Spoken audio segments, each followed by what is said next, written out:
نحمده ونستعينه ونستغفره ونعوذ بالله من شرور أنفسنا وسيئات أعمالنا من يهده الله فلا مضل له ومن يضلل فلا هادي له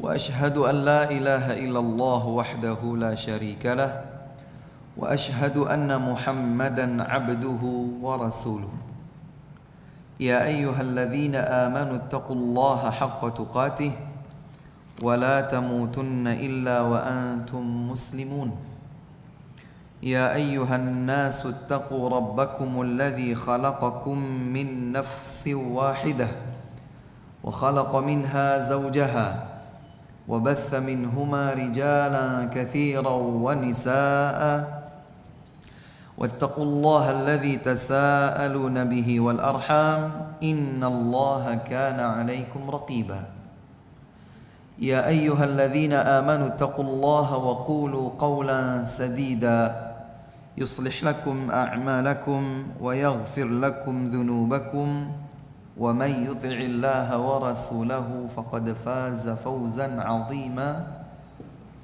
وبعد رب اشرح لي صدري ويسر لي أمري واحلل عقدة من لساني يفقه قولي اللهم علمنا ما ينفعنا وانفعنا بما علمتنا وزدنا علما سبحانك لا علم لنا إلا ما علمتنا إنك أنت العليم الحكيم اللهم إنا نعوذ بك من علم لا ينفع ومن قلب لا يخشع ومن نفس لا تشبع ومن دعاء لا يستجاب له ثم أما بعد. Hadirin dan hadirat yang semoga senantiasa dimuliakan Allah Subhanahu wa ta'ala. Alhamdulillah, jika biasanya kita dipertemukan oleh Allah Subhanahu wa ta'ala di hari yang mulia, yaitu hari Jumat, maka hari ini kita dipertemukan oleh Allah Subhanahu wa ta'ala di hari mulia yang lain, yaitu hari Kamis. Hari Jumat kita ketahui kemuliaan dan keutamaannya. Hari Kamis adalah satu dari dua hari di mana Allah Subhanahu wa ta'ala mengangkat amal anak cucu Adam. Sehingga semoga Allah Subhanahu wa ta'ala setiap kali mempertemukan kita di majlis yang agung, di waktu yang mulia, semoga Allah Subhanahu wa ta'ala menjadikan kita di hari-hari semacam itu sebagai hamba-hamba yang senantiasa tercatat melakukan amal salih dan kebajikan. Diingatkan kita dengan sebuah hadis yang diriwayatkan oleh Al-Bukhari dan Muslim dari sahabat mulia Anas bin Malik radhiyallahu taala anhu. Beliau Rasulullah sallallahu alaihi wasallam bersabda, yatba'ul mayyita thalathatun, yang selalu mengikuti mayit, artinya saat dikebumikan, ada tiga. Yatba'ul mayyita thalathatun, yang mengikuti atau mengiringi mayit pada saat ia akan dikebumikan, ada tiga. Ahluhu wa maluhu wa amaluhu, segenap keluarganya, harta bendanya, dan amalnya. Yarji'u min hasnani wa yabqa wahidun, dari tiga yang mengiringinya 2 yang kembali dan hanya 1 yang menetap bersamanya. Yarji'u minha ahluhu wa maluhu. Yang kembali adalah segenap anggota keluarga dan hartanya. Itu maklum, dan kita ketahui kalau ada seorang yang telah meninggal dunia, ia diusung di atas keranda mayit, diantarkan ke bumi pemakamannya, maka yang turut mengiring bersama jenazah itu adalah anggota keluarganya.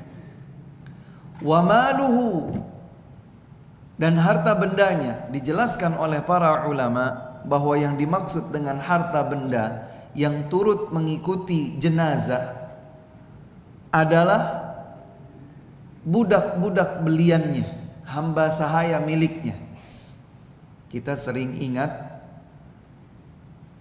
disampaikan bahwa di zaman saat ini sulit terbayangkan adanya perbudakan, karena terutama di negeri kita tidak ada. Saat ini tidak ada perbudakan. Tapi dulu, dan boleh jadi suatu waktu nanti di masa yang akan datang, mungkin akan muncul kembali perbudakan.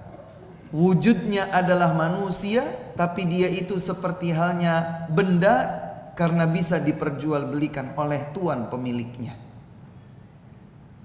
Maka kata Nabi SAW, yang mengikuti jenazah itu 3. 2 akan kembali dan 1 menetap bersamanya. Yang mengikutinya sampai ke alam barzakh, sampai ke bumi pemakamannya adalah keluarganya dan hartanya. Adapun yang menetap bersamanya hanya 1, adalah amalnya. Terkait hadis ini, hadirin yang dimuliakan Allah, semoga kita termasuk hamba-hamba yang memperhatikan perbekalan amal kita, karena suatu hari nanti pasti masing-masing dari kita akan berada sendirian di alam kuburnya. Dia tidak ditemani oleh segenap anggota keluarga atau orang-orang yang dicintainya. Dia juga tidak ditemani oleh segenap harta bendanya. Kalaulah berpakaian, maka sungguh dia hanya berpakaian lembaran kain kafan. Dia hanya akan sendirian. Dan yang akan menetap bersamanya adalah amal. Maka mumpung kita berada di 1 dari 2 hari, yaitu hari Senin dan hari Kamis, hari diangkatnya catatan amal manusia naik kepada Allah Subhanahu wa ta'ala. Maka semoga di hari-hari tersebut semangat kita di dalam melakukan amal kebajikan tercatat di sisi Allah Subhanahu wa ta'ala sebagai amal yang salih.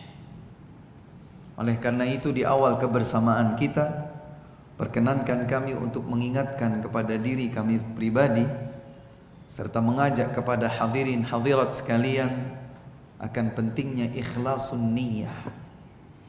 Dan ini tidak akan pernah bosan kita ingatkan satu sama lain di antara kita. Demi Allah, amal kita sedikit.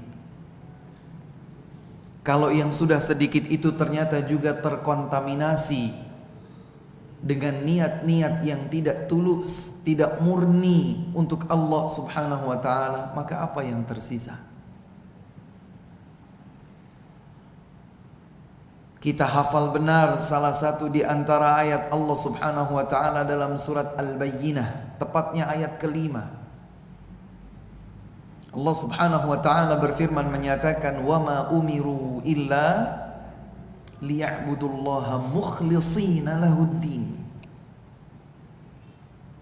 Tidaklah mereka semua diperintahkan kecuali untuk beribadah, mendekatkan diri kepada Allah, menghambakan diri hanya untuk Allah, mukhlisin, dalam kondisi ikhlas.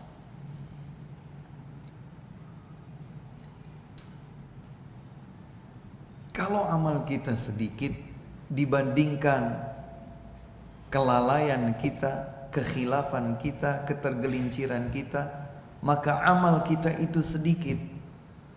Kemudian ternyata kita juga tidak mengikhlaskan niat hati dalam yang sedikit itu. Terus apa yang tersisa pada kita? Ini mengingatkan kita pada ucapan seorang tabi'in. Salah seorang di antara mereka yang berguru dari para sahabat Rasulullah sallallahu alaihi wasallam. Tabi'in tersebut bernama Maimun ibnu Mihran rahimahullah. Maimun ibnu Mihran rahimahullah adalah seorang tabi'in, dan beliau bahkan adalah seorang yang sangat menonjol sebagai orang yang berilmu, sebagai orang yang dikenal salih di masanya. Beliau wafat di awal abad kedua, artinya di tahun 100 sekian Hijriyah. Diriwayatkan oleh Al-Imam Abu Nuaim Al-Asbahani dalam kitabnya Hilyatul Awliya, beliau Maimun ibnu Mihran rahimahullah pernah berkata, "Inna a'malakum qalilah, fa akhlisu fi hadzal qalil."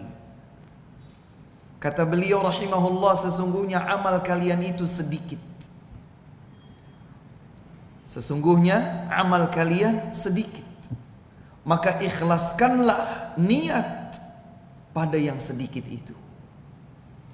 Hadirin dan hadirat yang dimuliakan Allah, Maimun ibnu Mihran salah seorang tabi'in yang hidup di zaman keemasan Islam, di salah satu dari 3 masa generasi terbaik umat ini.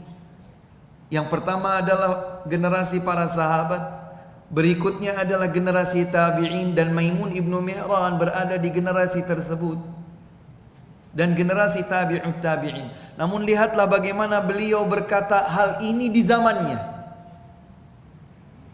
Kata beliau di zaman itu, sesungguhnya amal kalian sedikit. Bagaimana jika Maimun ibnu Mihran hidup di zaman kita sekarang? Subhanallah. Jika beliau di masanya berkata bahwa sesungguhnya amal kalian itu sedikit, maka ikhlaskanlah niat pada setiap amal kalian yang sedikit itu. Bagaimana jika beliau hidup di zaman kita sekarang?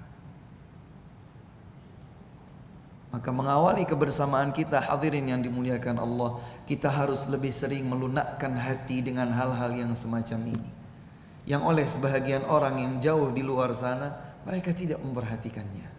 Kita harus memperhatikannya dengan baik. Bersama di sebuah majelis ilmu tidak lama, sebentar. Hanya hitungan jam dari 24 jam yang kita lalui di setiap hari-hari kita. Hanya 2,5 maksimal 3 jam. Kalau kemudian kita tidak ikhlaskan niat karena Allah Subhanahu wa ta'ala, maka kita khawatir kita hanya akan dapat letih, capek, bosan, tanpa nilai yang baik di sisi Allah Subhanahu wa ta'ala. Baik hadirin yang dimuliakan Allah, kebersamaan kita di kesempatan kali ini adalah untuk melanjutkan kembali bacaan kita dalam kitab Al-Arba'una Hadithan fi Syakhsiyatil Islamiyah. 40 hadis tentang kepribadian seorang muslim semestinya. Kitab ini disusun oleh beliau Asy-Syaikh Fadilatul Syaikh Ali ibn Hasan Al-Halabi Al-Athari hafizahullahu ta'ala, dan beliau merupakan salah satu di antara murid senior muhaddis ahli hadis di zaman sekarang ini atau di zaman kita ini. Beliau telah meninggal dunia, yaitu Syekh Muhammad Nasiruddin Al-Albani rahimahullah. Muridnya salah satunya adalah Syekh Ali Hasan. Beliaulah yang menyusun buku ini. Pertemuan demi pertemuan telah kita lalui bersama, dan kita sampai pada kesempatan kali ini di hadis yang ke-29.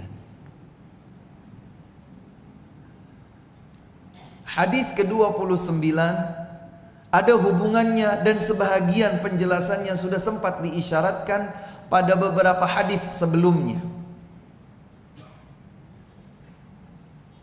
Hadis ke-29 sebahagian maknanya sudah terbahaskan pada hadis ke-12 dari An-Nu'man ibn Bashir. Kalau hadirin dan hadirat mengumpulkan catatan kajian kita dalam satu buku tertentu, maka bisa dilihat di hadis ke-12 yang diriwayatkan oleh Al-Bukhari dan Muslim dari sahabat mulia Abu Abdullah Nu'man ibn Bashir radhiyallahu anhu. Demikian pula sebahagian makna dalam hadis 29 yang akan kita kaji telah dibahas di hadis yang ke-19 yang diriwayatkan oleh At-Tirmidzi, Ibnu Majah, Ibnu Hibban dan selainnya dari hadis Abu Hurairah radhiyallahu taala anhu. Dan juga sebahagian maknanya dibahas di hadis ke-28 kemarin pada pertemuan yang terakhir sebelum sekarang. Apa hadis ke-29? Coba kita simak bersama. Hadis ke-29 ini diriwayatkan oleh Al-Imam Abu Dawud dalam kitab Sunannya, diriwayatkan pula oleh Al-Imam Al-Baihaqi dalam kitab Syu'abul Iman dengan sanad yang hasan. Dan di dalam riwayat sanad terdapat an-anah. Saya juga sempat sedikit membahas tentang an-anah. Kalau dalam silsilah periwayatan hadis kita biasa dengar an begitu, yang artinya dari. Karena menggunakan kata an, maka disebutlah haditsun bil an-anah. Hadis yang teriwayatkan dengan kata-kata an. Ada jenis periwayatan yang lain menggunakan kata haddatsani. Haddatsani, guruku telah memberikan hadis kepadaku. Nanti dari gurunya, guruku telah memberikan hadis kepadaku. Gurunya yang kedua berkata, guruku telah memberikan hadis kepadaku. Maka ini disebut haditsun bitahdits. Bedanya apa Ustadz? Bedanya, kalau hadis yang rangkaian sanadnya itu menggunakan haddatsani, akhbarani, haddatsani, maka kemungkinan terputusnya lebih kecil daripada kalau menggunakan an, yang artinya dari. Dari itu bisa saja dia mendengar langsung, mendapatkan langsung dari guru atau mendapatkan dari orang lain sebagai perantara dari gurunya. Sehingga kemungkinan terputus lebih besar daripada haddatsani. Kok kemungkinan terputus Ustadz? Iya, karena kalau seandainya si perawi ternyata menyembunyikan perantaranya, maka disinilah terputus sanad.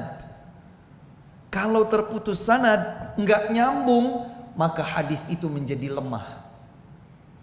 Sebesar ketidaksambungan satu rangkaian dalam rangkaian menyeluruh sebuah hadis, sebesar itu terputus, sebesar itu pula titik lemahnya. Dan yang semacam ini hanya ada dalam Islam. Al-Quran itu Bapak dan Ibu sekalian diriwayatkan secara mutawatir. Setiap level generasi periwayatan diriwayatkan lebih dari 9 atau 10 orang. Jadi Nabi SAW membaca sebuah ayat didengarkan oleh lebih dari sekian sahabat. Dari masing-masing sahabat itu diriwayatkan oleh sekian banyak orang. Dari sekian banyak orang itu masing-masingnya diriwayatkan lagi oleh sekian banyak orang. Terus seperti itu, maka ini disebut sebagai mutawatir. Ayat Al-Quran semuanya tanpa terkecuali diriwayatkan secara mutawatir. Sementara hadis ada yang mutawatir, ada yang tidak mutawatir. Karena ada yang tidak mutawatir, maka kita sering juga mendengar bahwa di antara hadis ada yang lemah, dhaif. Dan alhamdulillahnya kita di zaman sekarang ini sudah memiliki cara-cara yang relatif lebih mudah dibandingkan zaman dahulu untuk mengetahui derajat hadis, apakah dia sahih, kuat, ataukah dia lemah. Ustadz, kenapa Ustadz jelaskan yang seperti itu?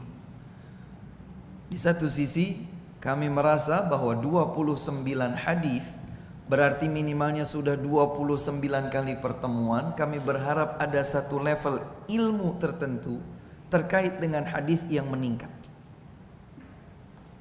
Karena 29 semuanya hadis.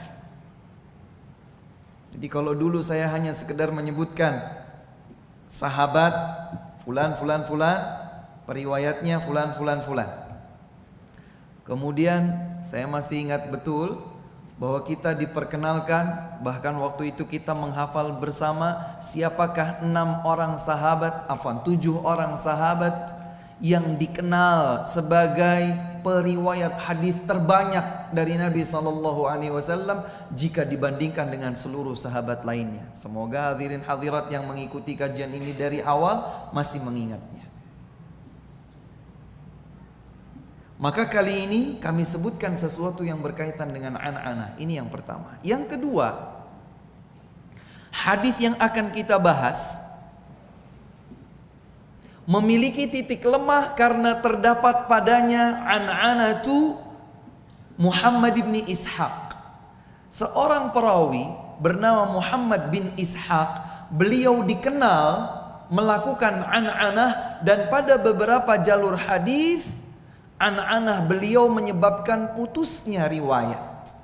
Sehingga koreksi terhadap riwayat Muhammad bin Ishaq dengan an-anah harus lebih daripada koreksi terhadap hadis yang lain. Karena beliau Muhammad bin Ishaq pernah didapati bahwa an-anah beliau an ini terbukti terputus. Wah, kalau begitu harus hati-hati. Betul. Hadis yang akan kita bahas padanya terdapat an-anah dari Muhammad bin Ishaq. Ada titik lemah. Namun alhamdulillah titik lemah ini dikuatkan dengan jalur riwayat yang lain sehingga riwayat ini menjadi lebih kuat. Meskipun derajatnya tidak sahih, beliau setidaknya hadis ini setidaknya berderajat hasan.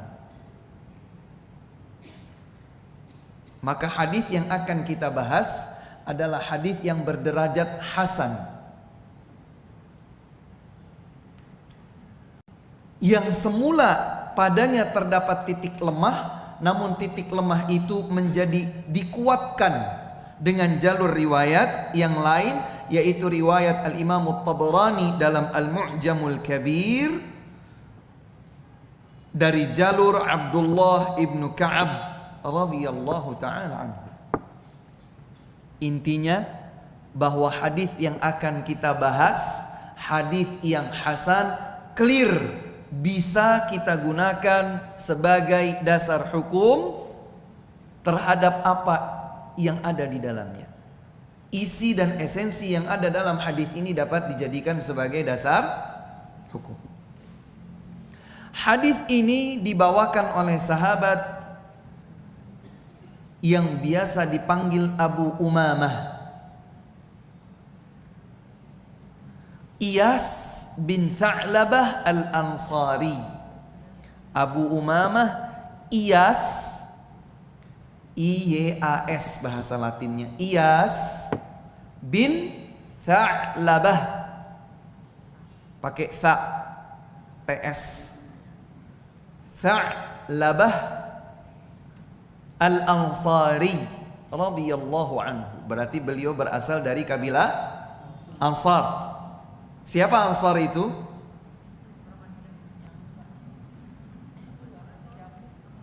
Penduduk asli kota Madinah.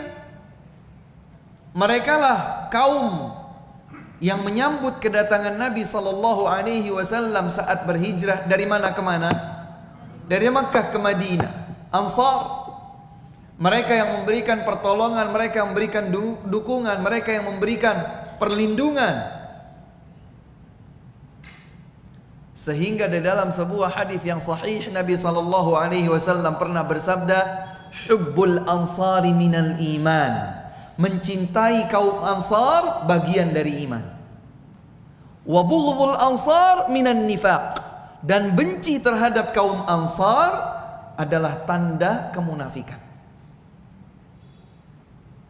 Beliau Abu Umamah Iyas bin Tha'labah al-Ansari berasal dari kaum Ansar, penduduk asli kota Madinah, di antara sahabat Rasulullah sallallahu alaihi wasallam.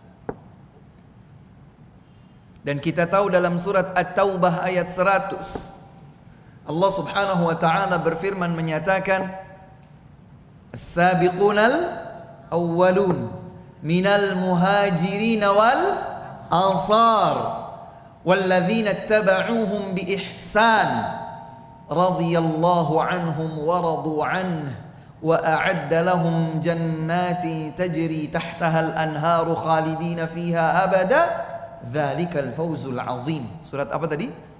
At-Taubah ayat ke, tidak sulit menghafalnya. Ini satu di antara sederetan ayat yang membawakan pujian dari Allah Subhanahu wa taala terhadap seluruh sahabat Rasulullah sallallahu alaihi wasallam. Allah berfirman di dalam ayat ini, As-sabiqunal awwalun, yang terdahulu dan berada di awal. Siapa? Minal muhajirin wal ansar, dari kalangan muhajirin, dari kalangan ansar, berarti para sahabat. Walladzina taba'uhum bi ihsan, dan siapa saja yang mengikuti mereka dalam kebaikan. Muhajirin, ansar, dan yang mengikuti mereka dalam kebaikan, terdahulu dan berada di bagian awal umat ini. Radhiyallahu anhum wa radu anhu. Allah telah ridha kepada mereka sebagaimana mereka telah ridha kepada Allah. Dan Allah telah siapkan untuk mereka surga-surga yang mengalir di bawahnya sungai-sungai. Mereka akan berada di dalam surga-surga itu abadi selamanya. Itulah kemenangan yang besar. Kuatkan iman kita untuk hanya memahami agama ini sebagaimana pemahaman yang dijalankan oleh generasi terbaik yang Allah puji dalam ayat ini, yaitu para sahabat Rasulullah sallallahu alaihi wasallam. Makanya hadirin sekalian, di zaman sekarang ini bersemangatlah terhadap majlis ilmu yang di dalamnya selalu dikaji firman Allah, hadis Rasul dengan pemahaman para sahabat. Ini penting. Kenapa penting? Karena ayat dan hadis digunakan oleh banyak orang, termasuk oleh orang Khawarij sejak zaman dulu. Sejak zaman para sahabat muncul kelompok yang menyimpang disebut Khawarij. Jangan salah, mereka di dalam berargumentasi membela penyimpangan yang mereka lakukan itu berargumentasi dengan ayat. Mereka berargumentasi dengan ayat. Saat mereka keluar dari kepemimpinan Ali bin Abi Thalib radhiyallahu anhu, mereka berkata, "Inil hukmu illa lillah." Bawakan ayat. Sesungguhnya hukum itu hanya milik Allah. Apakah ayatnya salah? Ayat Al-Quran tidak mungkin salah. Terus yang salah apanya? Pemahaman mereka terhadap ayat ini. Semestinya mereka memahami ayat sebagaimana dipahami oleh para sahabat Rasulullah sallallahu alaihi wasallam, karena setiap ayat diturunkan oleh Allah kepada Nabi di zaman mereka para sahabat, dan merekalah orang yang paling paham setiap makna ayat. Di zaman mereka pula Nabi Muhammad sallallahu alaihi wasallam bersabda akan hadis-hadisnya. Subhanallah.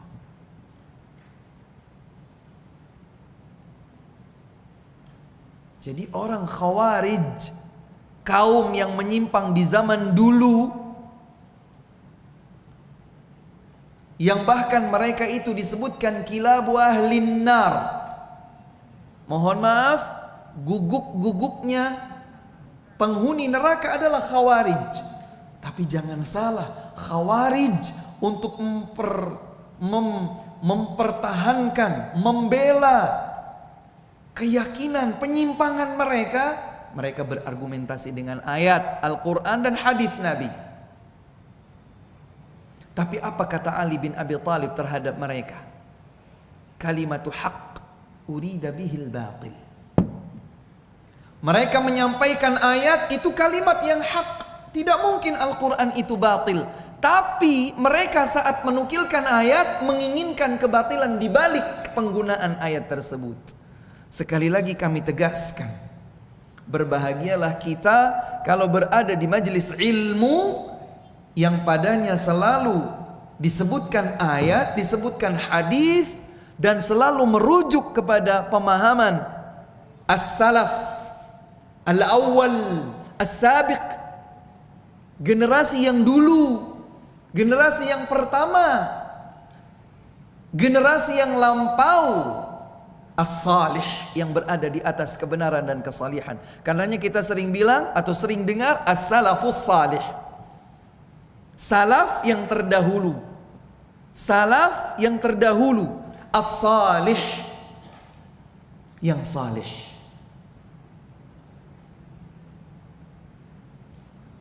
Kuatkan, tingkatkan keyakinan kita akan kebenaran agama ini bila kita memahami dan menjalankannya di atas ayat Al-Quran, di atas hadis Nabi Muhammad sallallahu alaihi wasallam.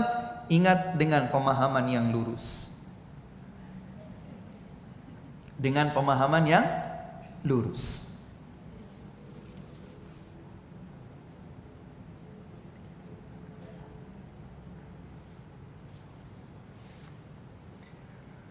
Hadis yang akan kita bawakan adalah hadis yang sampai jalur sanadnya kepada sahabat yang berasal dari kaum Ansari, Abu Umamah Iyas bin Ta'labah Al-Ansari radhiyallahu anhu. Beliau berkata, "Dzakara ashabu Rasulillah sallallahu alaihi wasallam 'inda yawman 'indahu ad-dunya." Para sahabat Rasulullah sallallahu alaihi wasallam suatu hari pernah menyebutkan di hadapan Nabi sallallahu alaihi wasallam tentang kehidupan dunia, tentang gemerlap dunia. Para sahabat radhiyallahu anhum suatu hari pernah membincangkan tentang gemerlap dunia di sisi Nabi Muhammad sallallahu alaihi wasallam. Kemudian beliau mendapatkan wahyu dari Allah Subhanahu wa taala. Beliau bersabda, faqala Rasulullah sallallahu alaihi wasallam. Beliau bersabda menyatakan, ala tasma'un, ala tasma'un, innal badhadhata minal iman, innal badhadhata minal iman. Bukankah kalian mendengar? Bukankah kalian mendengar? Sesungguhnya badhadah termasuk dari iman. Nanti kita akan bahas apa itu badhadah. Beliau mengulang lagi, sesungguhnya badhadah bagian dari iman. Perlu diketahui bahwa badhadah artinya adalah berpakaian Sangat sederhana. Kata-kata sangat sederhana ini pilihan saya, karena sebetulnya para ulama menyebutkan pakaian yang lusuh, pakaian yang lusuh, lawan dari pakaian yang baik, yang indah, yang menawan, yang menarik. Subhanallah. Saat para sahabat berbincang di hadapan Nabi Muhammad sallallahu alaihi wasallam tentang gemerlap kehidupan dunia, Nabi Muhammad sallallahu alaihi wasallam mengingatkan mereka. Dengan mengawali tegurannya, beliau berkata, "Ala tasma'un? Bukankah kalian mendengar? Ala tasma'un? Tidakkah kalian mendengar? Innal badhadhata minal iman." Sesungguhnya badhadah itu bagian dari iman. Berpakaian lusuh itu termasuk iman. Berpakaian lusuh itu termasuk dari iman. Hadirin dan hadirat yang dimuliakan Allah Subhanahu wa taala. Pembahasan ini menuntun kita untuk membahas, apakah artinya Nabi sallallahu alaihi wasallam menganjurkan kita untuk berpakaian lusuh? Iya. Jawabannya iya, sekali waktu. Sekali waktu berpakaianlah dengan pakaian yang usang. Kenapa? Dijelaskan oleh para ulama, karena pakaian yang terlihat secara zahir lahiriah ini sedikit atau banyak akan dapat berpengaruh kepada yang terdapat di dalam hati secara batin.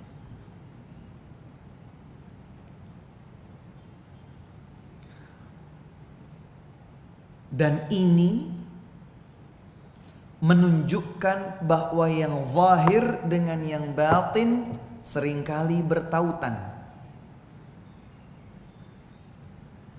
Di antara buktinya adalah tatkala Nabi Muhammad sallallahu alaihi wasallam sesaat sebelum beliau memimpin salat, beliau berkata, "Aqimus sufufa wa la takhtalifu fatakhtalifa qulubukum." Luruskan saf kalian, jangan berbeda-beda, jangan terpisah-pisah, karena itu akan menyebabkan berbeda-beda dan terpisah-pisahnya kalbu kalian. Jadi saf yang tidak rata, dan ini terlihat secara zahir, bisa berpengaruh kepada tidak lurus, tidak kompak, tidak bersatunya kalbu kaum muslimin, padahal itu berada di dalam batin. Subhanallah. Lahir dan batin seorang muslim harus balance. Ini bukti yang pertama. Bukti yang kedua, hadis yang sudah pernah kita kaji dan kita panjang lebar membahasnya dalam kitab ini juga. Manakala Rasulullah sallallahu alaihi wasallam bersabda, "Man kana yu'minu billahi wal yaumil akhir falyaqul khairan aw liyasmut." Barang siapa yang beriman kepada Allah serta hari akhir, hendaklah ia berucap yang baik atau diam. Iman dihubungkan dengan ucapan lisan. Iman tempatnya di mana, Pak? Jika beriman kepada Allah dan hari akhir, berucaplah yang baik atau diam. Barang siapa yang beriman kepada Allah dan hari akhir, hendaklah ia menghormati tetangganya. Iman dihubungkan dengan hubungan sosial pertetanggaan. Barang siapa beriman kepada Allah dan hari akhir, hendaklah ia memuliakan tamunya. Memuliakan tamu itu sesuatu yang terlihat atau sesuatu yang terselubung? Terlihat. Tapi Nabi SAW mengaitkan antara iman seorang hamba kepada Allah dan hari akhir dengan sikap memuliakan tamu. Dan masih banyak lagi bukti-bukti hadis lain menghubungkan antara amal yang zahir lahiriah dengan amal yang batin.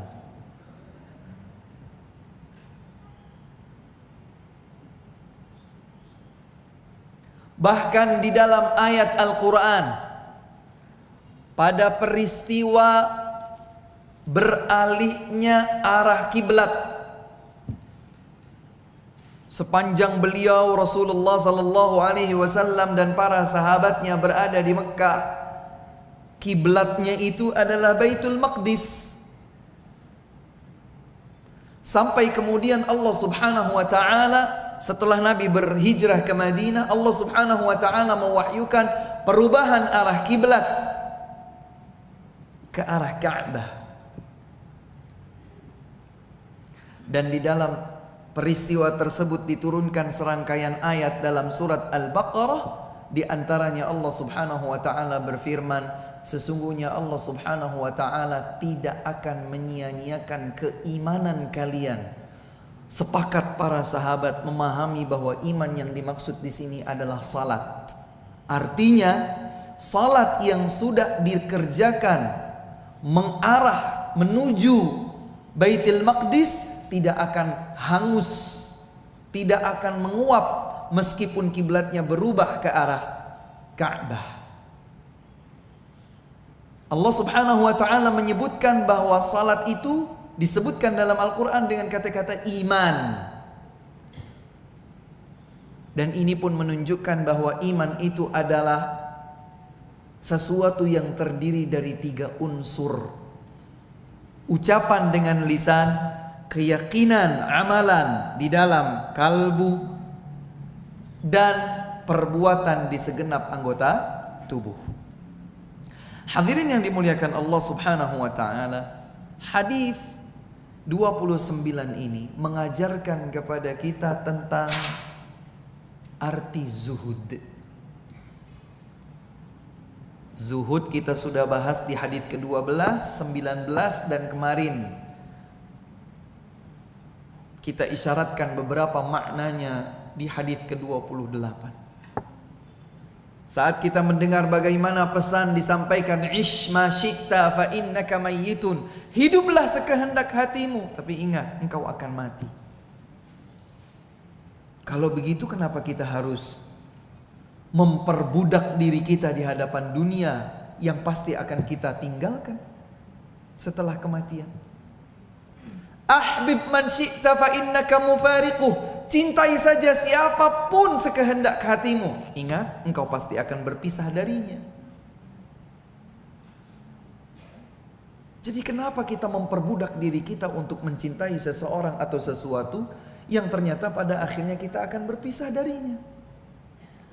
Wa'mal ma syi'ta fa innaka majziyun bih, dan beramallah sekehendak hatimu, tapi ingat engkau akan diberikan balasan sesuai dengan yang engkau lakukan. Faman ya'mal mithqala dzarratin khairan yarah wa man ya'mal mithqala dzarratin syarran yarah.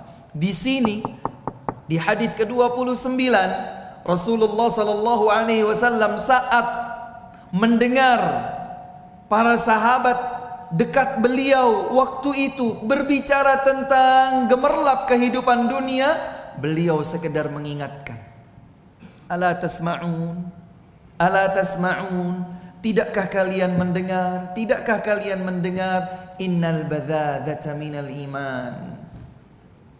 Tidak usah silau dengan gemerlap dunia, sesungguhnya berpakaian lusuh adalah bagian dari iman. Berpakaian lusuh adalah bagian dari iman. Mohon maaf, tidak laki-laki, tidak perempuan. Kalau sudah bicara tentang pakaian, wow, berlanjut terus. Ketika ada satu saja yang sudah mengenakan pakaian menarik, bahannya adem lah, bagus lah, inilah, itulah, yang lain langsung bertanya, namanya apa bahannya? Belinya di mana? Per meter berapa? Jahitin di mana? Terus. Emang salah begitu Ustaz? Tidak salah. Tapi ingat, yang seperti itu akan membuka pintu kita lalai dengan sesuatu yang pasti abadi, yaitu akhirat.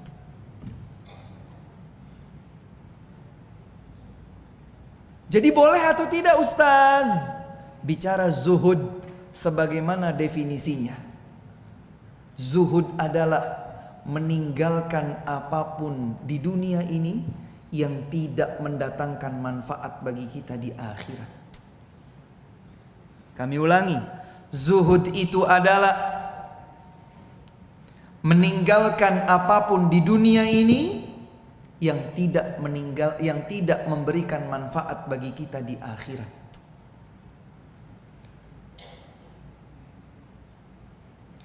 Bila zuhud ditinggalkan, maka pintu-pintu perangkap dunia akan semakin terbuka lebar.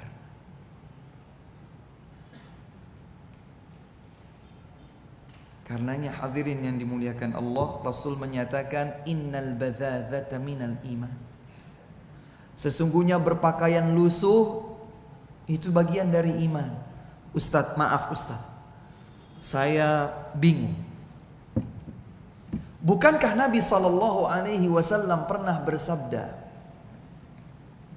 innallaha jamilun yuhibbul jamal. Allah itu indah dan mencintai keindahan. Kok terkesan kontradiktif dengan hadis ini? Jika muncul pertanyaan tersebut, ternyata pertanyaan ini pun menjadi membingungkan bagi sebagian orang di zaman-zaman terdahulu. Namun kita yakin bahwa tidak ada satu ayat pun, tidak ada satu hadis pun yang bertentangan, kontradiksi dengan ayat atau hadis yang lain. Jadi bagaimana Ustaz mengkompromikan antara hadis innallaha jamilun yuhibbul jamal, Allah itu maha indah dan mencintai keindahan, dengan hadis ini bahwa sesungguhnya berpakaian lusuh adalah bagian dari iman? Tadi sudah dijawab. Nabi menganjurkan kita untuk berpakaian lusuh sekali waktu. Dan itulah yang akan mendekatkan kita dengan zuhud. Sekali waktu pakailah pakaian yang biasa saja.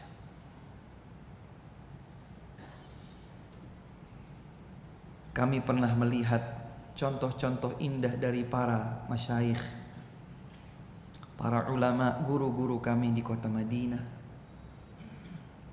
Sebahagian mereka sekali waktu pernah terlihat, karena umumnya mereka itu pakai jubah warna putih kan Pak ya. Kaos dalam mereka pun berwarna putih. Sekali waktu terlihat bahwa di bagian kaos dalam mereka itu sudah berlubang. Itu membuat mereka malu?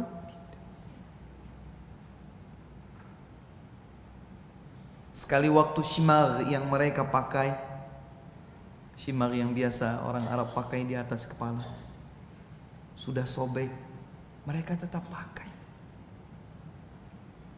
Itu membuat mereka malu? Tidak. Sekali waktu kita melihat sendiri sandal mereka, ada bagiannya yang sudah lepas dari tempatnya, tapi masih bisa dipakai. Itu membuat mereka malu untuk memakainya? Tidak. Kenapa? Karena itu jika tetap kita jalankan, itulah yang akan lebih mendekatkan kita pada sikap zuhud. Emang kalau zuhud saya dapat apa Ustaz? Suatu ketika ada seorang sahabat datang menemui Rasul sallallahu alaihi wasallam. Dia berkata, "Wahai Rasulullah, tunjukkan aku sebuah amal yang jika aku lakukan, maka Allah akan cinta kepadaku, manusia sekaligus juga akan cinta kepadaku. Satu amal sekaligus akan menyebabkan cinta Allah kepadaku dan cinta manusia kepadaku." Maka Nabi Muhammad sallallahu alaihi wasallam menyatakan, "Izhad fi dunya yuhibbaka Allah." Zuhudlah engkau terhadap dunia ini. Jangan engkau tertambat hati dengan dunia ini. Tambatkanlah hati di pelabuhan negeri akhirat. Kalau kita sudah tambatkan hati di dunia ini, padahal kita tahu bahwa dunia bersifat sementara, saat itulah pintu kelalaian terhadap akhirat menjadi terbuka lebar. Izhad fid dunya yuhibbakallah. Zuhudlah terhadap dunia, Allah akan cinta kepadamu. Wazhad fima indan nas yuhibbakan nas. Dan bersikap zuhudlah, merasa tidak butuh terhadap apa yang ada di tangan-tangan manusia, maka engkau akan dicintai oleh manusia. Tidak latah seperti kebanyakan orang. Kalau sudah ada seseorang memiliki sesuatu, kita berlomba untuk memiliki yang sama. Kita berharap uluran tangan dari orang. Maka sikap yang seperti itu cepat atau lambat akan membuat mereka tidak suka kepada kita. Sebaliknya, orang yang tidak biasa, tidak suka terhadap apa yang ada pada manusia. Si A lagi makan, nampaknya nikmat. Si A melihat bahwa si B memperhatikannya. Kemudian si A menawarkan, ini mau. Si B bilang, enggak, silahkan. Si B tidak silau dengan apa yang sedang dinikmati oleh A. Yang seperti itu akan membuat si A senang kepada si B. Masya Allah. Si B itu tidak silau dengan apa yang saya sedang nikmati. Dengan seperti itu kata Nabi SAW, manusia akan cinta kepadamu. Jadilah dirimu sendiri sesederhana apapun itu. Hadirin yang dimuliakan Allah, sikap zuhud ini dijelaskan oleh beliau Syekh Ali bin Hasan Al-Halabi hafizahullahu ta'ala. Beliau berkata, Az-zuhdu akhdhu qalilin minad dunya. Zuhud itu adalah mengambil sedikit saja dari dunia. Izharul faqri ilallah. Dia lebih menampakkan kefakiran dirinya kepada Allah. Dia tampakkan kefakiran dirinya kepada Allah. Kepada Allah dia tampakkan, ya Allah, ya Allah, ya Allah, ya Allah, ya Allah. Minta kepada Allah. Dalam kondisi apapun dia meminta kepada Allah Subhanahu wa ta'ala. Wattawadhu'u 'alal mu'minina min ibadillah. Dan zuhud itu artinya adalah rendah hati di hadapan kaum mukminin. Tidak angkuh, tidak tinggi hati, tidak congkak, tidak sombong. Dia tetap rendah hati. Dia tidak GR kalau dipuji sama orang. Dia tidak merasa nyaman kalau disanjung oleh orang. Hadirin yang dimuliakan Allah, kalau kita masih merasa nyaman disanjung sama orang, saat itu kita sedang kehilangan tawadhu'. Mau lihat bagaimana Abu Bakar As-Siddiq radhiyallahu taala anhu tidak suka terhadap sanjungan. Ketika suatu hari beliau dipuji oleh sebahagian dari sahabatnya, beliau berkata, Allahumma la tu'akhidhni bima yaqulun. Ya Allah, jangan siksa diriku karena keterlenaanku terhadap apa yang mereka sanjung pada diriku. Orang kalau sudah disanjung, dia merasa nyaman, dia terlena, dia terbuai dengan sanjungan yang didengarnya. Abu Bakar As-Siddiq radhiyallahu anhu justru berdoa kepada Allah, Allahumma la tu'akhidhni bima yaqulun. Ya Allah, jangan engkau siksa diriku disebabkan keterlenaanku terhadap sanjungan mereka pada diriku. Waj'alni khairan mimma yadhunnun. Dan jadikan aku ya Allah lebih baik daripada yang mereka prasangkakan terhadap diriku. Orang ketika menyangka, menilai bahwa kita baik, itu prasangka baik kepada mereka, prasangka baik mereka kepada kita. Padahal mereka mungkin karena tidak tahu kekurangan kita saja. Maka Abu Bakar berdoa, Waj'alni khairan mimma yadhunnun. Ya Allah, jadikan aku lebih baik dari apa yang mereka prasangkakan kepada aku. Waghfir li ma la ya'lamun. Ya Allah, dan ampuni aku. Ampuni aku pada hal-hal yang tidak mereka ketahui tentang diriku. Abu Bakar As-Siddiq radhiyallahu taala anhu ingin menepis kenyamanannya, zona nyamannya terhadap sanjungan dengan doa ini. Maka zuhud adalah sikap rendah hati, tidak gila sanjungan, tidak gila pelayanan dari orang kepada dirinya, sehebat apapun dia. Makanya kalau kita mendengar tentang Umar ibn Khattab radhiyallahu taala anhu, Amirul Mukminin, presiden, bukan presiden sebuah negara, sebuah negeri, presiden seluruh bagian wilayah kaum muslimin, tapi beliau tidak memiliki bodyguard.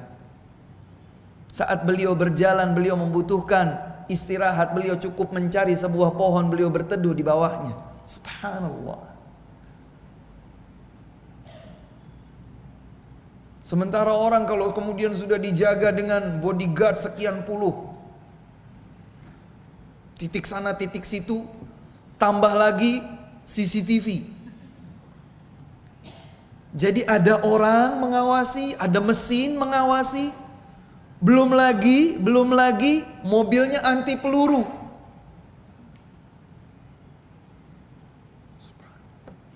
Makanannya harus dicoba dulu, jangan-jangan mengandung racun, jangan-jangan membahayakan. Semua orang yang ingin berinteraksi dengannya di stop dulu, difilter dulu, ini boleh masuk, ini tidak. Yang boleh masuk kamu mau ngapain? Subhanallah, kok susah. Dia terpenjarakan oleh kenyamanannya sendiri. Maka zuhud, kata Syekh Ali bin Hasan, zuhud itu adalah ketika seseorang mampu mengambil secukupnya, meskipun sedikit dari kehidupan dunia. Dia justru lebih menampakkan kefakirannya kepada Allah subhanahu wa ta'ala, dan dia mampu untuk rendah hati di hadapan kaum mukminin. Wa adamul israf, dan zuhud juga maknanya dia tidak berlebihan fil malbas, dalam berpakaian, tidak berlebihan fil ma'kal, dalam makanan, fil mashrab, tidak pula berlebihan dalam minum, wal bu'du 'ani syuhrati wadh-dhuhur, dan beliau menjauh dari segala ketenaran, popularitas. Hadirin yang dimuliakan Allah Subhanahu wa taala. Ketika seseorang itu sudah mulai nyaman dengan sebuah kebaikan, jangan kita pikir bahwa syaitan tidak akan mengganggu kita. Jangan kita bayangkan bahwa syaitan akan duduk diam beristirahat menggelincirkan kita. Dia akan membisikkan, kamu tuh sudah baik loh. Setiap hari kamu sudah berada di majlis ilmu, pakaianmu sudah baik, syar'i jika dibandingkan dulu. Salatmu sudah 5 waktu terjaga setiap waktu, zikirmu sudah semakin banyak. Tuh kalau orang itu dia jelek, dia belum seperti engkau lebih baik darinya. Coba kamu dekati, ajak dia bicara. Kalau dia tergoda, dia akan dekati orang itu. Santun awalnya, kemana pak? Dari mana pak? Ayo kita ngaji. Saya di sini udah 12 tahun ngaji. Kata-kata 12 tahun ngajinya sudah mulai dia ingin. Oh Masya Allah 12 tahun ya. Masya Allah berarti saya belajar dari bapak saja ya. Mulai. Seseorang yang zuhud, dia mampu untuk menjauh dari popularitas, sanjungan dan ketenaran. Hadirin yang dimuliakan Allah, ini sesuatu yang ranahnya ada di dalam hati. Dan betapa pentingnya kita untuk berlatih membersihkan hati ini, mengekang hati ini, agar nanti ketika menghadap Allah Subhanahu wa taala benar-benar berada dalam kondisi yang bersih, salim. Yauma la yanfa'u malu wa la banun illa man atallaha biqalbin salim. Hari kiamat adalah hari di mana sudah tidak lagi bermanfaat harta benda seseorang ataupun limpahan limpahan harta benda seseorang ataupun anak keturunannya, kecuali mereka yang menjumpai Allah Subhanahu wa taala dengan hati kalbu yang salim. Makanya hati ini penting untuk kita jaga. Kalbu ini penting untuk senantiasa kita bersihkan. Termasuk dalam hal ini. Ibu-ibu, kalau ada perabot rumah tangga yang semakin modern, ada yang bagus, ada yang baru, jangan buru-buru melirik kepada yang baru, menjadikan yang lama, udah deh ini mah udah ketinggalan zaman. Silau dengan itu. Jangan. Terus gimana Ustadz? Pakai dulu. Kalau sudah rusak nggak bisa kepakai, silahkan pakai yang baru, yang lebih modern. Tidak mudah silau dengan apa yang ada di dunia ini.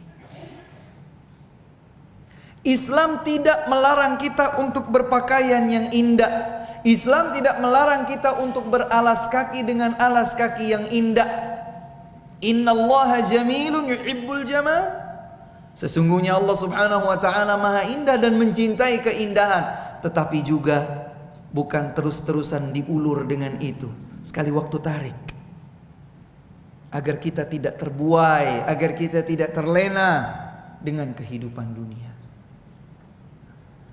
Biasa, mohon maaf, saya tidak memaksudkan yang hadir di sini.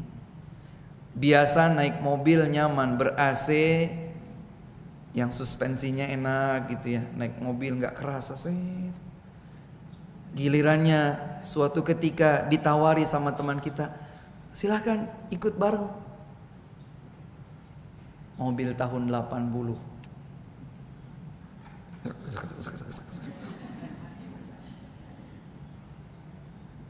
Sekali waktu cobalah naik mobil itu, agar kita bisa menyadari betapa nikmat yang Allah berikan kepada kita begitu banyak. Wa in ta'uddu ni'matallahi la tuhsuha. Kalau kita dikasih sedikit hadiah berupa makanan, kita tahu makanan itu sangat sederhana jika dibandingkan dengan makanan yang biasa kita konsumsi. Sekali waktu, cobalah. Mungkin rasanya biasa saja, tapi itu yang justru akan membuat kita tersadar, subhanallah, berarti selama ini saya lebih dari cukup.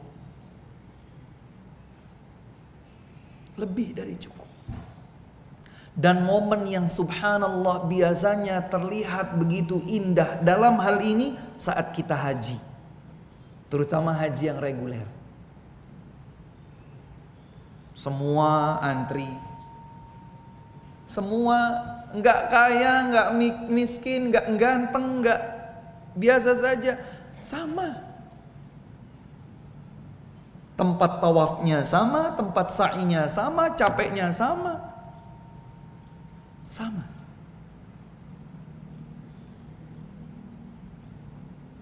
Karena sesungguhnya Allah Subhanahu wa ta'ala justru menguji kita terhadap ketergantungan jiwa ini, apakah ia bergantung lebih banyak, lebih dominan kepada dunia sehingga ia melupakan akhirat, ataukah justru kita lebih dominan kepada akhirat sehingga dunia itu sekedar lewat.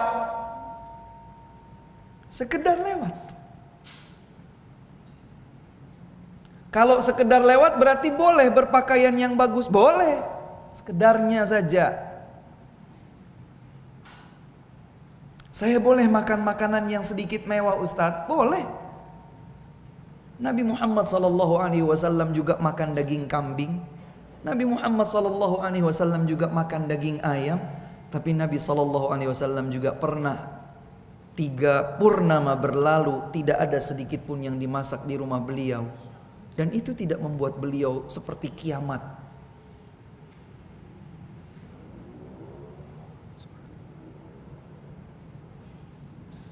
Diriwayatkan dalam riwayat Muslim, dan riwayat tersebut menyebutkan 2 redaksi yang sedikit berbeda, bahwa ada seorang wanita menggendong 2 anak putrinya, mengetuk pintu rumah ibunda Aisyah radhiyallahu anha. Mereka menyampaikan bahwa mereka bertiga belum makan.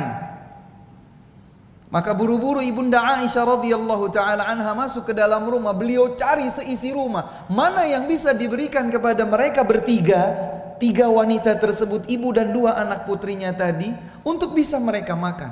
Satu redaksi menyebutkan bahwa Ibunda Aisyah hanya memberikan tiga karena memang itu yang beliau miliki.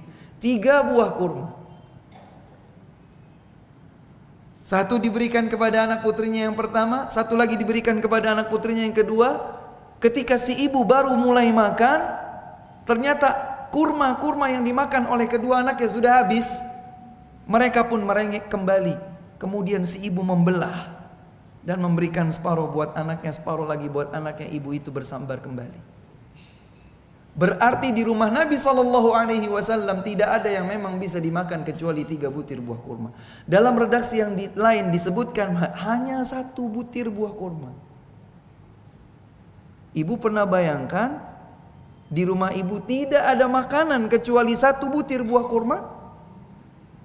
Alhamdulillah, nikmat Allah buat kita banyak. Namun sekali waktu kalau kita berada pada kondisi tersebut, kita jadi lebih mengerti arti sebuah kehidupan. Dinamis rasanya.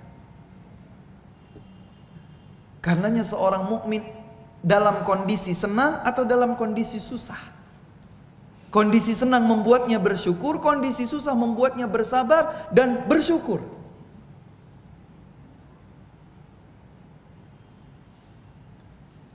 Oleh sebab itu, ketika para sahabat menyebutkan bahwa mereka sedang membicarakan dunia, termasuk baju lah, dagangan lah, atau apalah, Nabi SAW mendengar itu, beliau meluruskan. Kata-katanya bisa dihitung dengan jari jumlahnya. Ala tasma'u, ala tasma'u. Tidakkah kalian mendengar? Tidakkah kalian mendengar? Diulang saja 2 kali sebetulnya. Padahal 1 kata saja. Ala tasma'u, tidakkah kalian mendengar? Tapi beliau ulang 2 kali. Innal badzadzata minal iman. Berpakaian lusuh itu adalah bagian dari iman. Juga beliau ulang 2 kali. Maksudnya, jangan kalian ukur bahwa gemerlap, glamoritas kehidupan ini yang akan membuat kalian bahagia.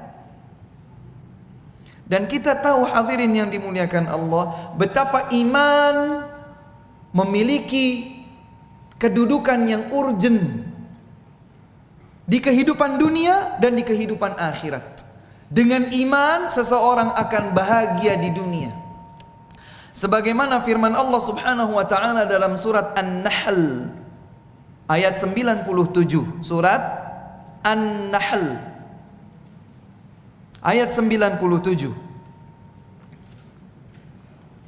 Allah Subhanahu wa taala berfirman, "Man 'amila salihan min dzakarin aw untha wa huwa mu'min, falanuhyiyannahu hayatan thayyibah wa lanajziyannahum ajrahum bi ahsani ma kanu ya'malun." Allah Subhanahu wa taala menyatakan, barang siapa yang beramal salih, baik laki-laki atau perempuan, dan ia beriman, garis bawahi ini. Amal salih yang dilandaskan di atas iman, garis bawahi ini. Jadi ada iman dan amal salih dalam hidup orang tersebut, apakah dia laki-laki ataukah perempuan. Apa balasan yang Allah siapkan? Fala nuhyiyannahu hayatan thayyibah. Kami akan berikan untuk mereka, untuknya kehidupan yang thayyibah, dijamin gemah ripah loh jinawi di dunianya. Wala najziyannahum ajrahum bi ahsani ma kanu ya'malun. Dan di akhirat, kata Allah, kami akan balas untuk mereka dengan yang jauh lebih baik disebabkan apa yang telah mereka kerjakan. Allahu Akbar. Iman akan menghantarkan kebahagiaan di dunia. Hidup di dunianya bahagia. Namun hilangkan definisi bahagia dari benak kita kalau bahagia itu punya banyak harta. Banyaknya harta tidak menjamin kebahagiaan. Harta seperti apa yang dapat menjadikan seorang itu bahagia? Harta yang selalu habis dibelanjakan di jalan Allah Subhanahu wa ta'ala.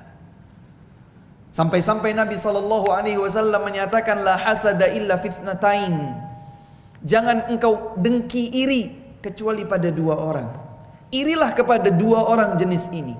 Yang pertama adalah seseorang yang banyak memiliki limpahan harta, namun dia habiskan di jalan ketaatan kepada Allah Subhanahu wa taala. Bukan dihabiskan untuk jalan-jalan ke luar negeri 2 miliar. Bukan dihabiskan untuk beli ini, beli itu, tas. Dibutuhkan, oke, tas, butuh tas. Yang 200 ribu tercukupi kebutuhannya. Enggak, saya mau yang 2 juta. Ini berlebih. Kalau ingin tahu siapakah mereka orang yang bahagia, adalah mereka yang tidak selalu mengukur kebahagiaan dengan harta benda. Tidak dengan harta benda. Sebab itu pula Nabi SAW menyatakan, laisal ghina an kathratil 'arad. Bukanlah hakikat kekayaan itu dengan berlimpahnya harta benda. Innamal ghina ghinan nafs. Sejatinya kekayaan itu adalah kekayaan yang ada di dalam jiwa. Dengki, iri tidak boleh kecuali pada dua. Dengki, iri kita kepada seseorang yang punya banyak harta, namun orang tersebut menghabiskannya di jalan Allah Subhanahu wa taala, maka silahkan iri, ya Allah saya ingin kaya seperti dia dan saya ingin menginfakkannya sebagaimana dia infakkan di jalan Allah Subhanahu wa taala. Silahkan. Jadi bukan ya Allah buat saya kaya seperti dia, saya mau hura-hura, bukan.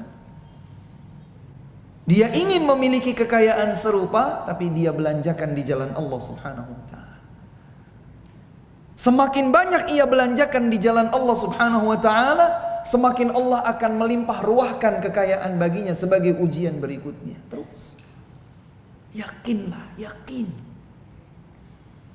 Kalau kita berikan di jalan Allah Subhanahu wa taala, dunia itu akan datang berbondong-bondong sementara kita anggap itu hina. Enggak usah. Enggak. Sudah, terima kasih. Enggak, saya sudah cukup ini. Atathud dunya wa hiya raghimah. Dunia akan menyerbu dirinya sementara dia enggak merasa butuh. Dia ditawari ini, ditawari itu, ditawari ini, ditawari itu, kemudahan, kenyamanan, tapi dia pilih udahlah, enggak usah. Yang ini saja, ini sederhana, alhamdulillah sudah dimudahkan. Ini ya enggak usah, ini saja sudah cukup. Mau makan ini atau mau makan itu, enggak usah, yang mudah saja. Minum ini atau minum itu, enggak usah, yang ini saja cukup. Berlatih untuk bisa merasa cukup dengan apa yang memang cukup buatnya. Tidak harus selalu wah. Inilah yang akan membuat kita itu tidak gandrung, tidak tidak tertambat hati dengan dunia. Bukan, sekali lagi, bukan tidak boleh kita itu makan enak. Seperti tadi kami sampaikan, Nabi SAW terkadang makan daging yang mahal, daging kambing. Terkadang beliau makan daging ayam, tapi juga terkadang beliau hanya menyeka laparnya dengan kurma dan air. Tidak masalah. Terkadang Nabi SAW mengenakan pakaian yang lembut, yang ditenun di negeri Yaman saat itu. Namun terkadang Nabi SAW juga berpakaian rida yang terbuat dari kain kasar. Tidak masalah. Kalau kita selalu pakaiannya yang lembut, saya pokoknya kalau baju standarnya adalah lembut, adem, nggak berkeringat, tidak cepat kusut, tidak cepat warnanya pudar, itu standar minimalnya. Syukur-syukur kalau murah. Subhanallah. Tidak harus seperti itu. Terkadang kita butuh berpakaian dengan pakaian yang biasa saja, ala kadarnya. Supaya kita bisa lebih sadar. Oh iya. Karena kalau keseringan pakaiannya yang selalu wah, selalu mewah, Ya muncul tadi bisikan syaitan.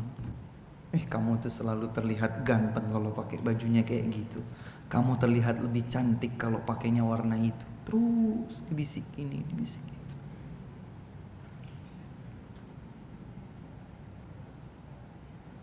Harus selalu wow, harus selalu wah. Tidak. Innal badzadzata minal iman. Kita tidak masuk surga kecuali dengan iman. Dan salah satu yang akan menjaga kelestarian iman kita adalah badzadzah. Dalam hadis yang diriwayatkan oleh Imam Muslim dari Abu Hurairah radhiyallahu anhu, Nabi bersabda, "La tadkhulunal jannata hatta tu'minu." Kalian tidak masuk surga sampai kalian beriman. Jadi di dunia kita akan bahagia. Tadi surat An-Nahl ayat 97. Dan iman juga jalan kebahagiaan kita di akhirat, di dalam surga, dalam hadis ini tadi. La tadkhulunal jannah, kalian tidak masuk surga hatta tu'minu, sampai kalian beriman. Berarti iman adalah dasar utama kebahagiaan hidup seorang di dunia dan di akhirat. Dan ternyata iman itu juga dapat terjaga kelestariannya, di antaranya dengan mengenakan pakaian yang lusuh. Jangan khawatir. Jangan khawatir. Berlatih. Nanti kita juga cuma pakai kain kafan kok. Kain kafan, subhanallah. Mus'ab ibnu Umair radhiyallahu anhu, seorang anak remaja yang sangat dicinta, disayang, diberikan perhatian penuh oleh kedua orang tuanya. Beberapa literatur sejarah menyebutkan bahwa beliau tergolong dari keluarga kaya. Bahkan ada yang menyebutkan juga bahwa beliau kalau pakai minyak wangi dari arah sekian jauh, sahabatnya sudah, Mus'ab bentar lagi datang. Tapi saat beliau meninggal dunia dalam peperangan, para sahabat tidak mendapatkan pakaian yang cukup untuk menutup jasadnya. Jika pakaiannya dibuat untuk menutupi bagian kepalanya, terlihat kedua kakinya. Jika ditarik ke kedua kakinya, tersingkap kepalanya. Maka ditutuplah di bagian kepala, dan di bagian kakinya ditutup dengan daun. Allahu Akbar. Ya inilah hakikat kehidupan. Tapi apakah Mus'ab ibnu Umair jadi terhina dengan kondisi itu? Demi Allah tidak. Justru kita setiap kali menyebutkan nama Mus'ab bin Umair, kita baca radhiyallahu anhu. Allah meridainya karena tempat beliau di surga berdasarkan surat At-Taubah ayat 100 tadi. Hadirin yang dimuliakan Allah, setiap waktu berlalu, maka setiap itu pula sejatinya kita semakin dekat dengan kematian. Semakin dekat pula kita dengan semua keterbatasan. Benar-benar dan ini pasti, kita hanya akan berada sendirian tanpa lampu, ditumpuk dengan tanah. Di lubang yang sempit, bukan rumah yang selama ini kamarnya ada kasur sendiri, toiletnya terpisah, meja makan terpisah, ruang tamu terpisah, parkir mobil sekian ratus meter persegi. Nanti kalau sudah inna lillahi wa inna ilaihi raji'un, saya, bapak, ibu, siapa saja sama. Kain kafan sudah gak ada. Maka berlatih. Bukan kiamat kalau suatu waktu kita ternyata harus hanya makan dengan tempe, harus makan dengan tahu, harus makan dengan tumis kangkung, misalnya. Bukan masalah kalau kemudian suatu ketika Kita harus hanya sekedar berpakaian yang sederhana saja. Punya sarung juga harga 15.000, 20.000. 15.000 sarung Ustaz, iya. Nggak masalah kan? Nggak masalah. Pakai saja. Tapi cepat sobek Ustaz. Ya justru itu yang dicari.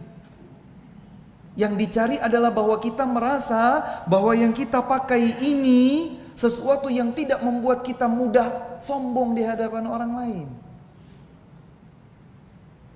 Merasa punya uang, pakai kacamata yang frame-nya 2 juta. Padahal yang dengan 200.000 pun juga beres. Berarti nggak boleh Ustaz? Bukan nggak boleh. Tidak boleh kita mengharamkan yang baik-baik yang sudah Allah siapkan buat kita. Di dalam sebuah ayat, tepatnya dalam surat Al-A'raf ayat 32 Allah berfirman, "Qul man harrama zinatallahi allati akhraja li'ibadihi wat-thayyibati minar rizq." Katakan, siapa yang mengharamkan perhiasan Allah yang telah Allah keluarkan untuk hamba-hambanya? Siapa yang mengharamkan yang baik-baik dari rizki? Qul hiya lilladzina amanu fil hayatid dunya khalisatan yaumal qiyamah. Katakan perhiasan itu adalah untuk orang-orang beriman di kehidupan dunia. Masya Allah. Jadi bukan salah kalau kita itu kemudian berhias diri, itu tidak salah. Namun itu adalah uluran yang suatu waktu mestinya ditarik. Jangan diulur terus. Tidak pernah ditarik.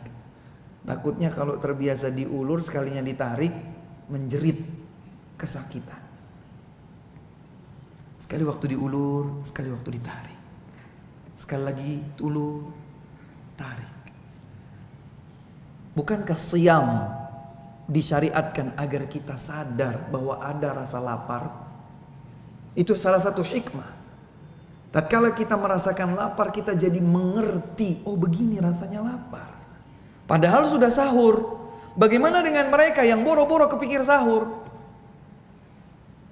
Mereka tidak punya sesuatu yang bisa mereka makan. Oh begini rasanya yang mereka rasakan, begini rasanya. Iya. Kita Masya Allah, meskipun lapar kita tahan begitu, Allahu Akbar, kita pun bisa melepas dahaga, bisa melepas lapar. Mereka bahkan mungkin 2 hari 2 malam berturut-turut mereka tidak makan. Dan kepedulian kita terhadap mereka harus ditingkatkan. Kadang-kadang kita baru memberi setelah mereka meminta. Naikkan levelnya satu lagi. Kita beri meskipun mereka tidak meminta. Karena seorang yang mukmin, mereka tidak terbiasa meminta. Yahsabuhumul aghniya'a minat ta'affuf. Orang mengira kalau melihat mereka, oh ini orang kaya. Padahal mereka itu menjaga diri. La yas'alunan nasa ilhafa. Mereka tidak meletakkan tangan di bawah untuk meminta. Dia tahan, dia tidak minta.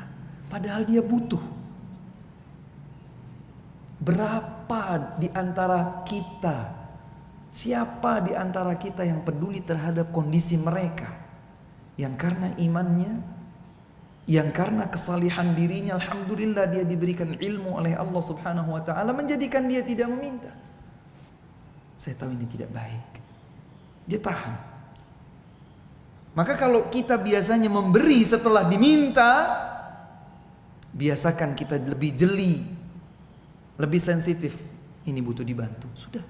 Tutup mata, tutup telinga, enggak usah dilihat sama siapapun. Beri saja, langsung beri. Langsung berikan saja.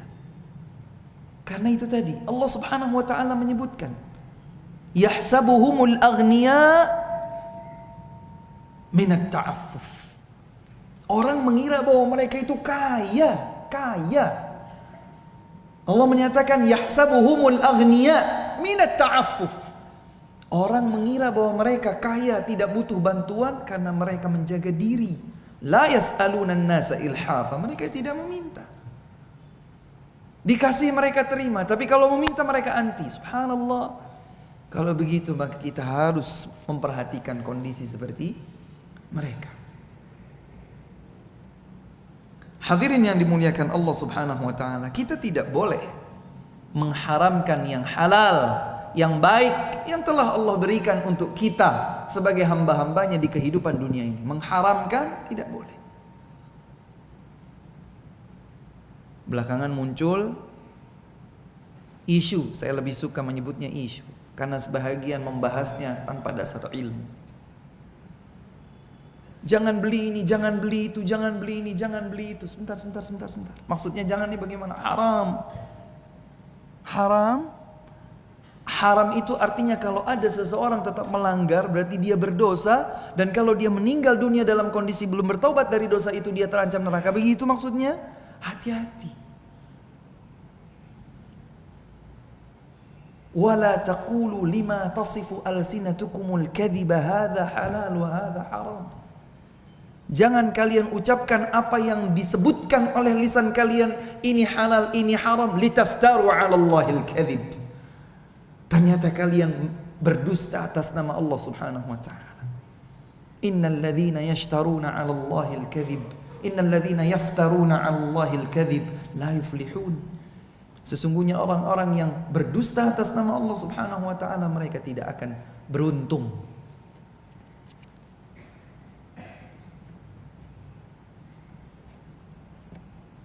Maka untuk memahami dua hadis yang seakan kontradiktif ini, kita tidak boleh mengharamkan yang baik-baik.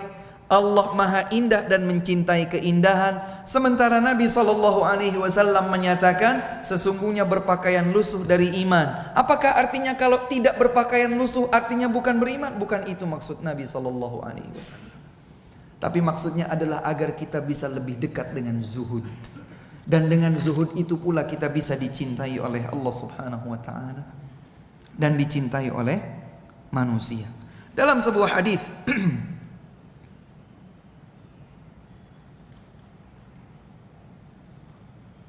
yang sahih diriwayatkan oleh Imam Muslim, Anas ibn Malik radhiyallahu taala anhu menyatakan bahwa di antara doa Nabi sallallahu alaihi wasallam adalah Allahumma ahyini miskina.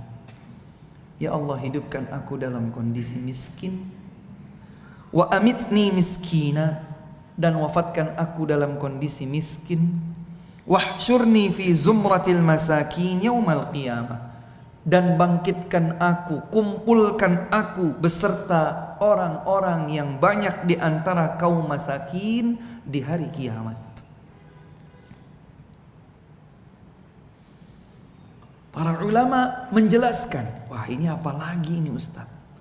Apakah artinya saya juga meminta kepada Allah Subhanahu wa taala untuk hidup miskin? Jawabnya ya. Nabi SAW memintanya. Jadi saya nggak boleh kaya Ustadz, ini beda. Maksudnya beda ini bukan artinya kita tidak boleh kaya. Kenapa? Riwayat yang lain menyebutkan bahwa Ibunda Aisyah bertanya, wahai Rasulullah, mengapa engkau berdoa meminta seperti itu?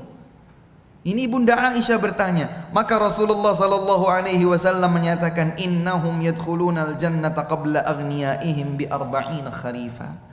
Wahai Aisyah, karena mereka orang-orang miskin itu masuk ke dalam surga sebelum orang-orang kaya 40 tahun. 40 tahun sebelum orang-orang kaya masuk surga, orang miskin udah masuk surga duluan. Karena perhitungan hisabnya orang yang kaya lebih panjang. Lebih panjang. Min aina iktasabahu wa fima anfaqa. Dari mana engkau dapatkan itu? Dan untuk apa engkau belanjakan?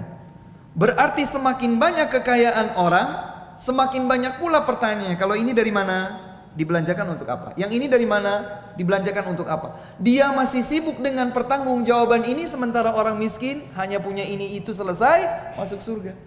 Masya Allah.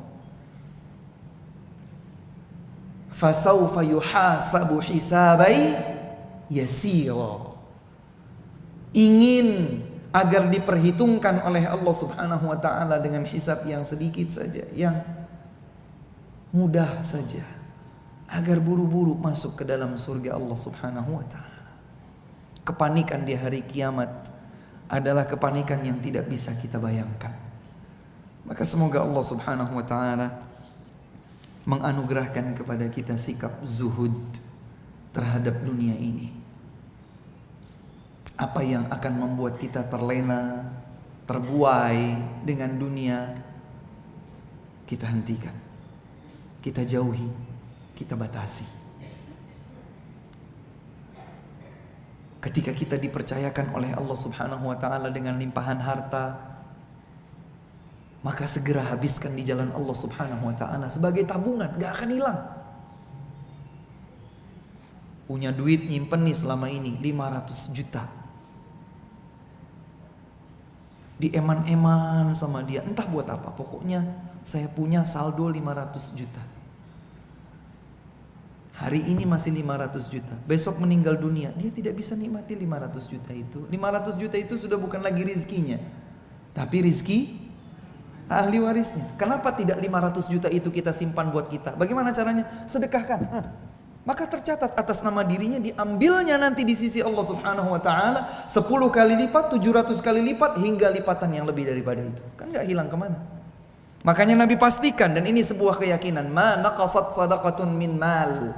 Sedekah itu tidak akan mengurangi harta.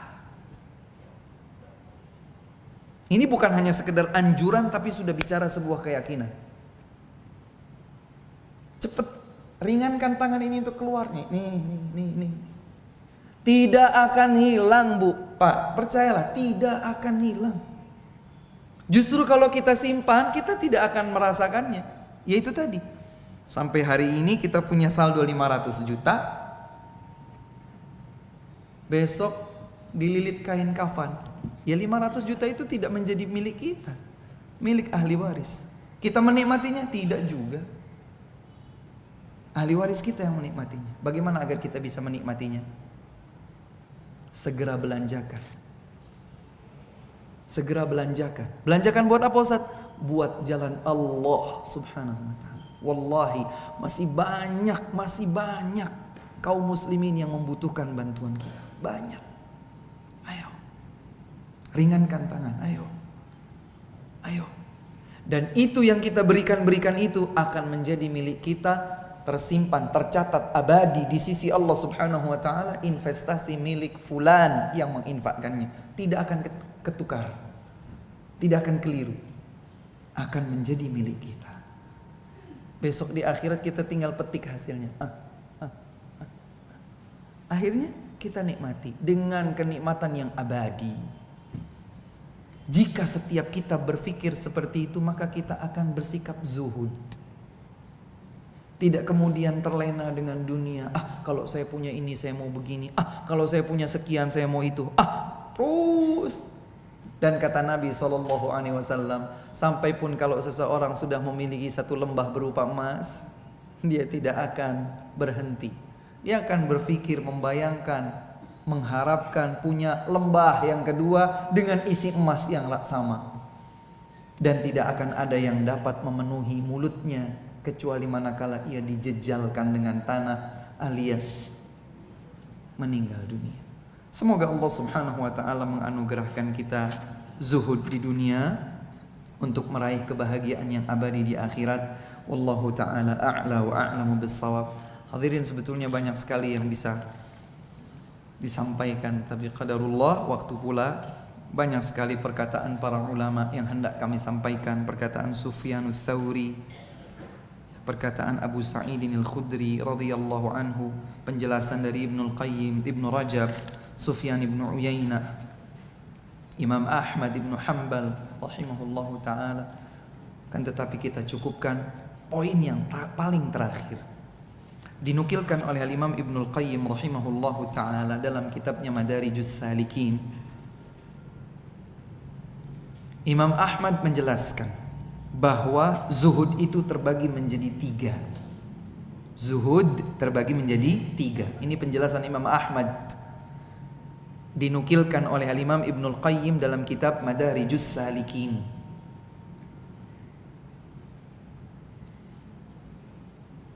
Kata Imam Ahmad, zuhud itu terbagi menjadi 3. Yang pertama, tarkul haram wa huwa zuhdul awam. Zuhud meninggalkan yang haram. Inilah zuhudnya orang awam. Orang awam ketika zuhud itu artinya mereka sekedar meninggalkan yang haram.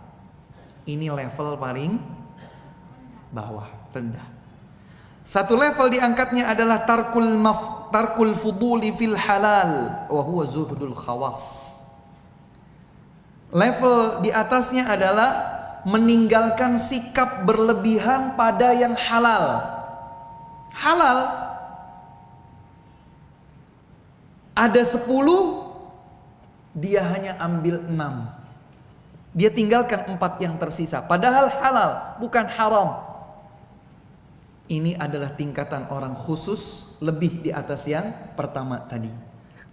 Sementara yang ketiga, tarkuma yushghilu anillah. Level yang paling tertinggi adalah zuhud meninggalkan apapun yang akan menyibukkan dirinya dari Allah Subhanahu wa taala. Wa hadza zuhdul arifin. Maka itu adalah zuhud orang-orang yang sudah mengetahui hakikat dunia dan berharap apa yang ada di sisi Allah Subhanahu wa taala. Apa saja yang akan melalaikan dirinya dari mengingat Allah Subhanahu wa taala dia tinggalkan. Dengan demikian zuhudnya menjadi zuhud dengan level yang tertinggi. Kalaulah kita belum pada level yang tertinggi, setidaknya kita berlatih. Yang haram-haram kita tinggalkan, itu level tahapan yang pertama. Kalau sudah kemudian kita mampu hanya yang halal-halal saja, yang halal kita kurangi, yang berlebihan dari halal saya tidak mau. Saya tidak mau.